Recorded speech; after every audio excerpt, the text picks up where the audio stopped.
quarta-feira, dia 22 de outubro de 2025.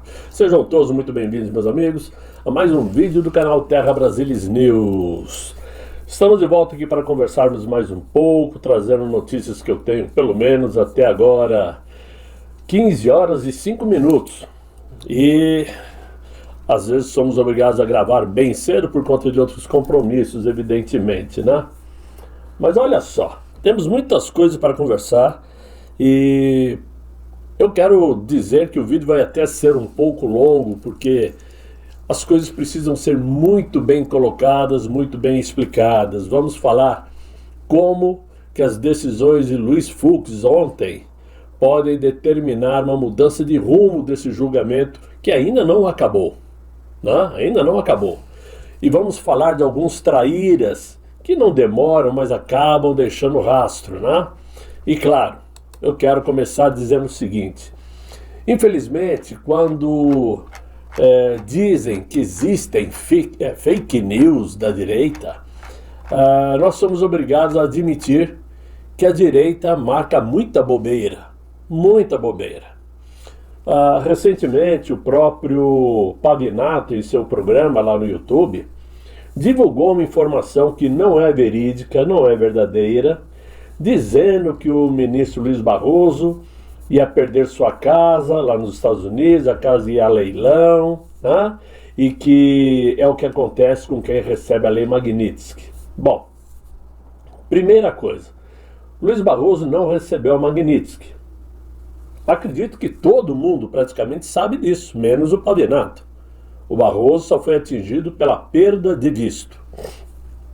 O que não quer dizer que ele vai perder a casa dele. Não tem nada a ver uma coisa com outra. Para quem não sabe, qualquer cidadão brasileiro pode comprar legalmente uma propriedade nos Estados Unidos. Basta ter o dinheiro, obviamente, e seguir os trâmites. Mas você não precisa ter visto, você não precisa ter green card, muito menos ser cidadão. E ao caso de Luiz Barroso, muito embora ele não possa agora entrar nos Estados Unidos porque perdeu seu visto, ele só perde a casa dele se ele parar de pagar as taxas, né? Os IPTUs brasileiros, que lá também existem, que são taxas anuais. Se ele deixar de pagar durante alguns anos, obviamente uma hora a casa irá a leilão. Caso contrário, isso não existe. Portanto, me admira muito uma pessoa como o Pavinato, que é advogado, falar uma bobagem desse tamanho. E quem duvida do que eu estou falando e acredita nele, vá se informar que vocês vão descobrir que o que eu estou dizendo é verdade. Então esse é um dos motivos que às vezes decepciona a direita, que a gente acaba dando motivos para que a esquerda caia em cima da direita, né? O outro motivo que eu queria, a situação que eu queria trazer aqui é sobre os traíras.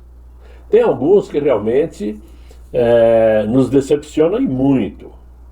Tem alguns que realmente chamam atenção, mas tem outros que não chamam tanta atenção assim como, pelo menos para mim, porque são pessoas que eu nunca acreditei. É o caso do tal senador Cleitinho e da ex-candidata à prefeitura de Curitiba, Cristina Grêmio. Esses dois deram demonstrações agora recentes que realmente não merecem atenção da direita. O senador Cleitinho, por exemplo, tornou-se aí um fenômeno de votos lá em Minas, né? Onde ele saiu de feirante para senador. Isso chamou muita atenção. Mas é um fenômeno da era do improviso, porque ele fala alto, grita, gesticula, mobiliza massas de indignação, mas esbarra sempre no mesmo limite, o da formação. A sua atuação política é o reflexo daquilo que ele é, espontâneo até a imprudência, né? Até uma imprudência emocional, diga-se de passagem, que vai até a incoerência. Ele vota uma hora por impulso, ora por conveniência, sem um fio ideológico definido e claro, que sustenta a sua passagem pelo Senado Federal. Não é raro ver o Cleitinho bater no sistema de manhã e votar com o sistema à tarde. Não por estratégia, mas por falta de lastro. O populismo ali não é projeto, é déficit de elaboração. E esse é o tipo do bolsonarista de momento, por conveniência e aproveitador.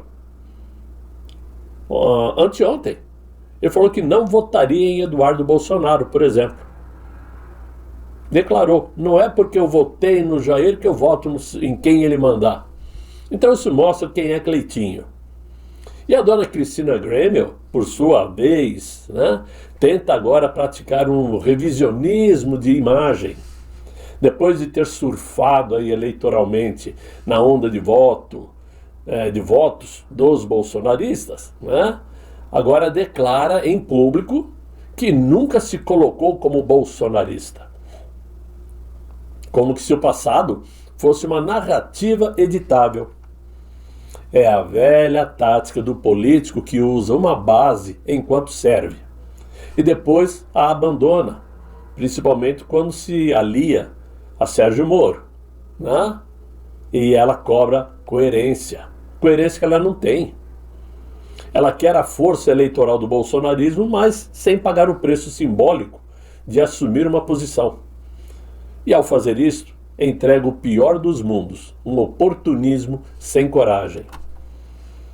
Entre a falta de densidade de um e a falta de honestidade política da outra, temos o retrato de uma direita que ainda confunde barulho com liderança e cálculo com caráter. Muito bem. Como eu disse, a mim nunca me enganaram, principalmente o Cleitinho. Né? Ok, agora eu quero conversar com vocês sobre o que é mais sério. Uma situação que tornou notícia, né, no dia de ontem e se arrastou para o dia de hoje e continuará seguindo adiante, porque vai ter muito que ser dito ainda. A notícia que saiu hoje pela manhã de que o Supremo Tribunal prevê o julgamento dos recursos que serão apresentados pela defesa de Jair Bolsonaro e os outros 7 réus do Núcleo 1, já na próxima semana. É a manchete de jornal. O STF prevê que na próxima semana já terá lido todos os recursos e julgará definitivamente o caso. Muito bem. O prazo da defesa termina na próxima segunda-feira. E aquele ministro, na ânsia, digamos assim, de acelerar o encerramento do julgamento, deve levar o caso ao plenário virtual da primeira turma. É muito conveniente o voto virtual, porque ninguém debate com ninguém. Porém, as decisões tomadas ontem por Luiz Fux produziram um efeito que vai muito além do plano simbólico. Elas atingem o próprio cronograma do Supremo Tribunal Federal e, por consequência direta, a possibilidade de que o recurso das defesas, no caso de Jair Bolsonaro especificamente, seja julgado na próxima semana. Nós sabemos que aquele ministro tem uma pressa inigualável para punir definitivamente Jair Bolsonaro. Mas será que ele vai conseguir atropelar os regimentos? O ministro Luiz Fux não apenas pediu revisão de seu próprio voto, no caso do dia 8 de janeiro, como também retirou seu voto antes da publicação do acórdão que saiu hoje pela manhã e que por si só suspende a engrenagem processual. Quando aquele ministro mandou colocar em manchetes no dia de hoje o acórdão final, ele já sabia que Luiz Fux havia retirado seu voto e não deveria ter continuado. Está certo que dentro do Supremo não existe um regimento que impeça o relator de seguir adiante, mesmo quando um ministro quer rever seu voto. Mas cá entre nós, né? Onde está a credibilidade? é no mínimo antiético. Enquanto o acórdão não estiver consolidado, nenhuma fase subsequente pode avançar de maneira regular. Então esse é o grande problema que temos agora. E quem pode decidir essa situação é o presidente do Supremo, que agora é o Edson Fachin. Ele pode dizer sim, olha, o ministro sancionado, segure a onda aí, porque antes de você publicar o acórdão, o Luiz Fux já pediu revisão e retirou seu voto. Vamos seguir os trâmites dentro da ética e dentro da melhor forma possível, né? O Luiz Fux disse ontem que o STF cometeu injustiças em julgamento dos réus do dia 8 de janeiro. E ainda disse o seguinte: a minha consciência já não me permitia sustentar minhas decisões. Muito bem. Eu quero deixar uma coisa bem clara. Não é por conta disto que agora o ministro Luiz Fux se transformou no símbolo de credibilidade do Supremo Tribunal Federal. Esse, ao longo dos anos, já participou de muitas bobagens lá dentro e nós sabemos. Sabemos disso. Não é por conta disso que ele vai limpar a barra dele, não. Mas temos que admitir que ele pelo menos teve coragem de encarar o outro ministro cara a cara, frente a frente, e mostrando seu descontentamento com as injustiças que foram praticadas, sim, nesses julgamentos do dia 8 de janeiro. Verdade é que ontem o ambiente jurídico e ao mesmo tempo político dentro do Supremo Tribunal marcou os noticiários do Brasil. Pois não se tratou apenas de um episódio a mais, digamos assim, dentro da corte, que já está marcado por decisões mal explicadas há muito tempo. As decisões do Luiz Fux agravaram mais ainda o desconforto que já era perceptível a qualquer um dentro da corte. Qualquer ambiente ruim já existente lá dentro, que todos já enxergavam, né? Porque já houve muitos episódios recentes, por exemplo, que expuseram divergências profundas e manobras vistas como protelatórias, não somente por parte do Luiz Fux, como também pelo Gilmar Mendes, pelo próprio Luiz Barroso que saiu. Já houve muitas controvérsias. Mas na sessão de ontem, logo após o ministro Zanin tomar a palavra, Luiz Fux solicitou licença para se retirar do plenário, alegando agenda previamente ajustada ao cronograma anunciado, mas não sem antes explicar que não se tratava de desconsideração aos colegas em não estar presente, mas explicando que iria ouvir o voto e, ao mesmo tempo, cumprir com os compromissos que já estavam agendados dentro do tribunal. Claro que pegou muito mal essa atitude do Luiz Fux. Pegou mal perante os outros, evidentemente, porque ele deixou marcado que não estava a fim de participar de um enredo pré-definido. A manobra do Fux apenas salienta o ambiente pesado dentro do Supremo, já marcado por vários atritos e questionamentos anteriores entre eles. Então, o que aconteceu? Fux acabou chamando a atenção do noticiário por conta de sua movimentação na mudança de postura perante seus pares. De caso muito bem pensado, é óbvio que houve ali uma mudança de lógica. Primeiro, Luiz Fux confessou a necessidade de revisar. Depois ele pediu de volta o voto que ele deu antes da publicação do acórdão. Em seguida, ele absolveu quem antes era condenado. E por fim pediu para sair da primeira turma onde esses votos foram proferidos. Não é um gesto confuso, é um movimento coerente. O Supremo trabalha com símbolos, tanto quanto com sentenças.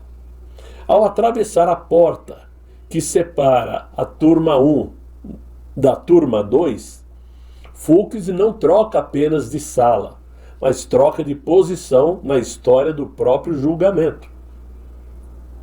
E sua migração, feita no exato momento em que a corte tenta cristalizar o acórdão do dia 8 de janeiro, reintroduz na espinha dorsal do processo um elemento que muitos julgavam morto, que é o quê? A possibilidade de recomeço. Depois deste gesto, ninguém pode dizer que tudo está decidido, porque quando um ministro muda o seu lugar, ele também muda a leitura do que já foi dito e, sobretudo, do que ainda está por escrito. Ainda pelo que vem adiante, pelo que vem ser dito. Claro que essas solicitações do Luiz Fux podem ser interpretadas como uma estratégia para adiar a publicação do acórdão, que já foi publicado hoje, por incrível que pareça, e, consequentemente, o cumprimento de pena de Jair Bolsonaro e dos outros. Por isso gerou um desconforto indisfarçável entre os outros magistrados. Em sequência de ações, do voto polêmico à revisão protelatória e agora a ausência de estratégia, como se diz, tem tornado a deliberação do Supremo um terreno minado de desconfiança, com impactos diretos na tramitação do processo que visa punir os responsáveis pela tal trama golpista, né?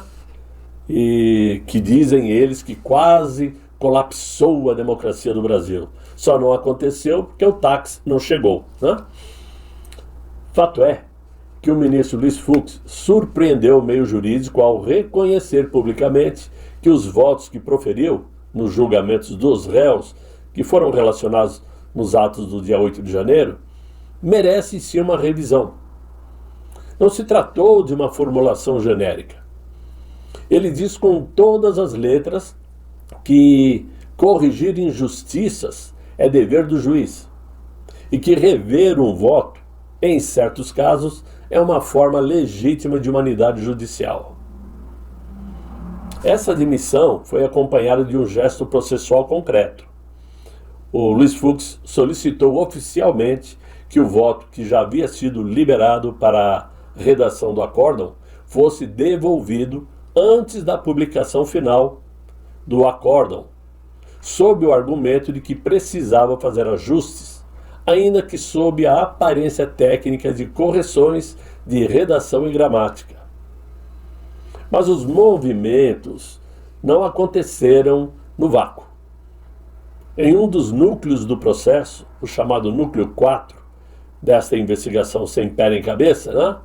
O ministro já passou a divergir da linha majoritária, votando pela absolvação de todos os réus, que vinham sendo sistematicamente condenados pelos outros. É sempre 4 votos a 1. Esse deslocamento de posição, somado ao pedido de revisão, imediatamente levantou uma segunda camada de leitura. Seria apenas um ajuste formal ou um prenúncio de alteração de mérito? Este gesto não é trivial dentro do Supremo Tribunal. A revisão de voto é um movimento raro, mas é lícito. E o simples fato de ela acontecer tem efeitos automáticos. A publicação do acórdão, o documento que consolida oficialmente o resultado do julgamento, teria que ser travado. Mas não foi. Ele foi publicado assim mesmo hoje pela manhã. E se travado, paralisa a contagem de prazos recursais. E na prática, dá sobrevida estratégica às desejadas defesas, né? Tão desejadas as defesas, desculpem. Então, ao pedir para mudar o voto, trava-se o processo.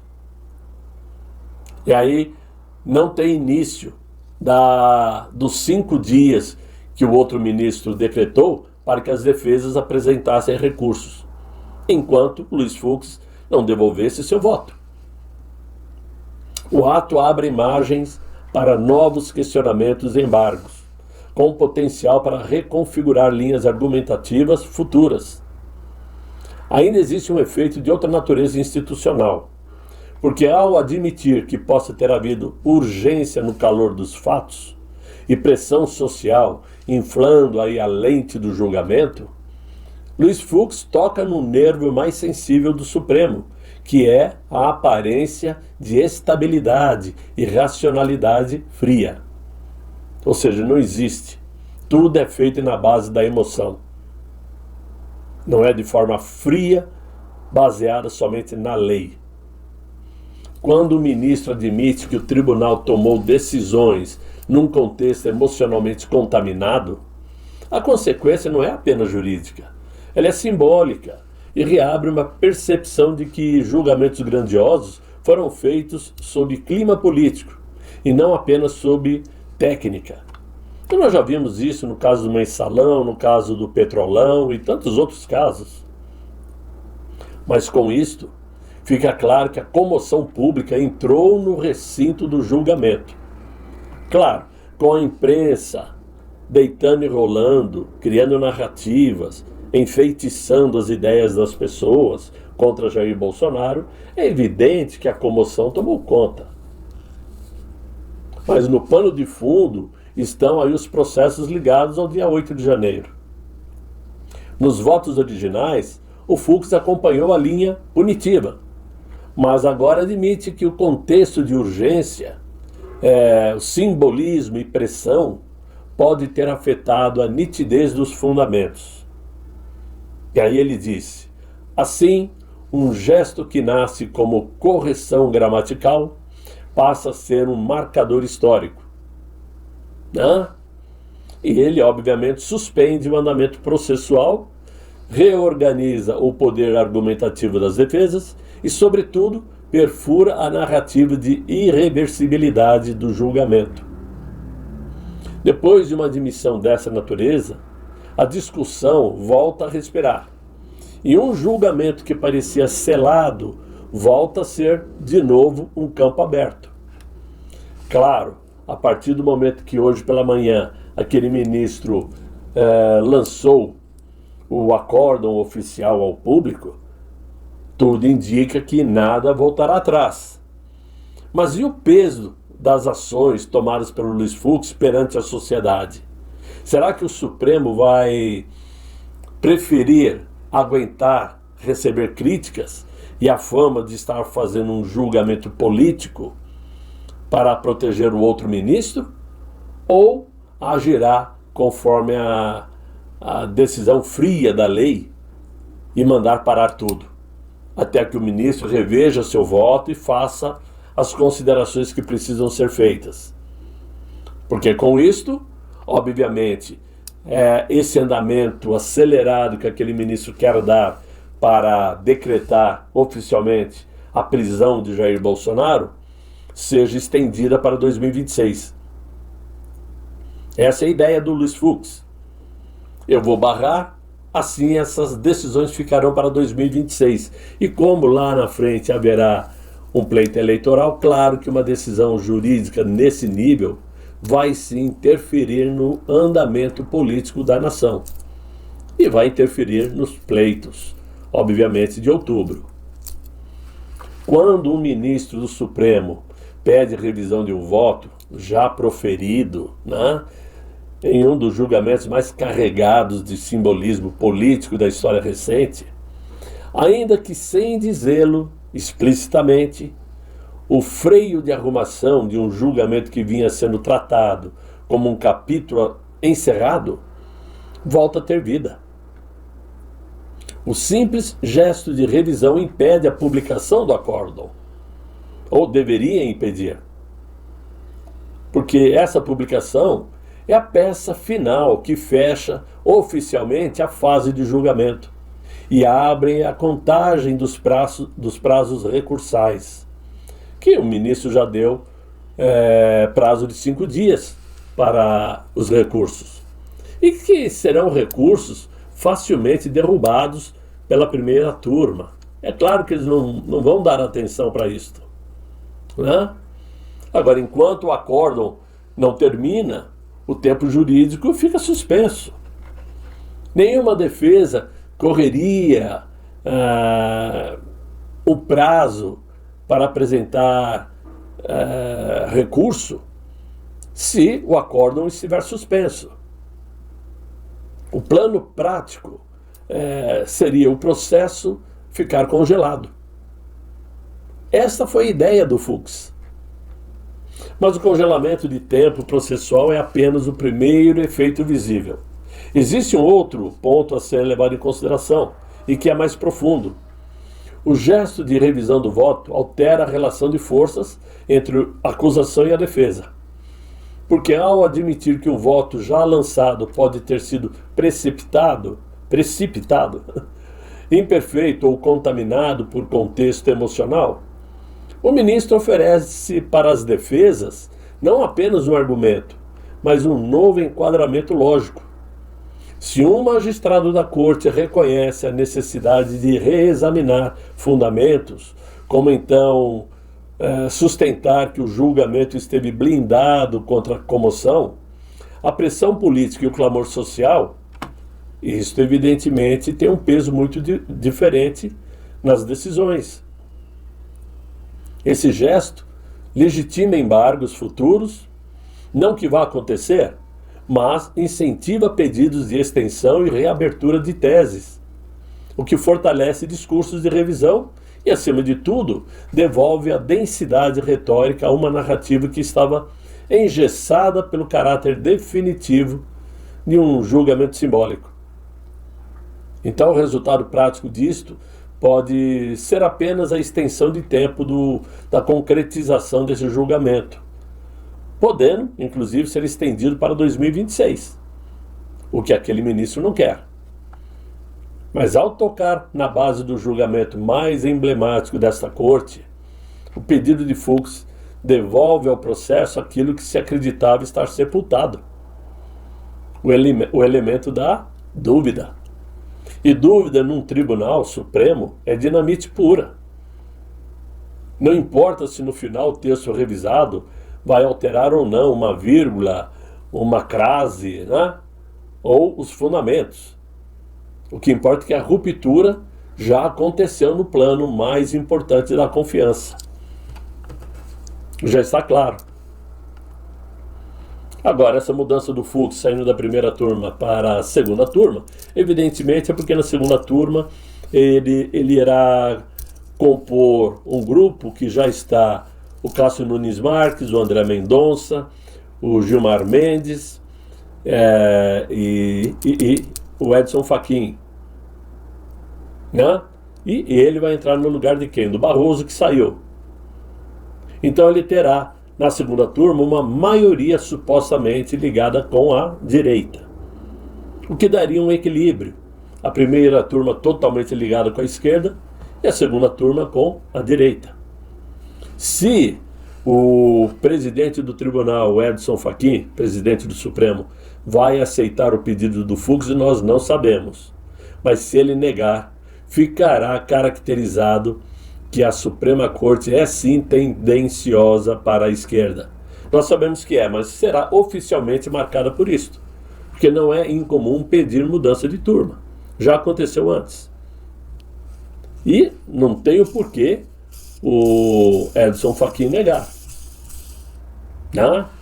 Então nós temos que aguardar aí, ver o que vai acontecer nesses próximos dias, porque certamente vai ferver esse ambiente. O ambiente jurídico e político vai ferver. Ainda mais agora que só se fala do final do julgamento, de quem vai ser candidato ano que vem, quem está com quem está contra quem. Ou seja, não se fala em outra coisa, não existe pacificação político e jurídico no Brasil nesse momento. Só existem embates.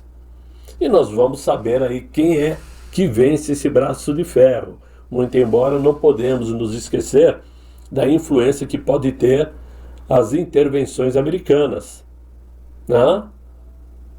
O Inácio já viajou, já está lá na Malásia. Dizem que ele vai se encontrar com o Donald Trump. Dizem que a expectativa é muito positiva, que o ambiente é muito positivo. Mas eles dizem isto baseado em informação que eles não têm. Muito pelo contrário. Não existe nem a confirmação de que esse encontro acontecerá. E se acontecer, primeiro de tudo, a única coisa da qual o Donald Trump vai tratar é de tarifas. Porque tarifa é uma questão comercial. E os Estados Unidos vai procurar os interesses deles, né? Não os interesses do Brasil. Ou seja, eu derrubo as taxas, mas vocês vão ter que dar aos Estados Unidos isto. Inclusive, encerrar esse julgamento e libertar Jair Bolsonaro e os outros. Tenho certeza que é isso que vai ser conversado. E nós vamos descobrir logo. Não tenho dúvidas quanto a isso. Ok, meus amigos, é o que eu tinha para vocês nesse vídeo. Eu achei que era necessário explicar passo a passo aí como deve acontecer daqui por diante as relações aí políticos e jurídicos, né, nesse nosso Brasilzão, que não tem nem pai nem mãe, tá tudo jogado às traças, mas nós estamos juntos, andando, caminhando e seguindo a lição, né? E todos de braços cruzados, né, seguindo a canção, infelizmente. Tá na hora de descruzarmos os braços, essa que é a verdade, né? Mas é o que temos para o dia de hoje. Eu espero que vocês tenham gostado desse vídeo. Se gostaram, deixem aí os likes, se inscrevam no canal, chamem seus amigos para me acompanhar e colaborem com o canal, quem puder colaborar, claro, né? Eu espero voltar amanhã com um novo vídeo, se Deus quiser, e Ele há de querer. Fiquem todos muito bem, fiquem com Deus. Tchau, tchau.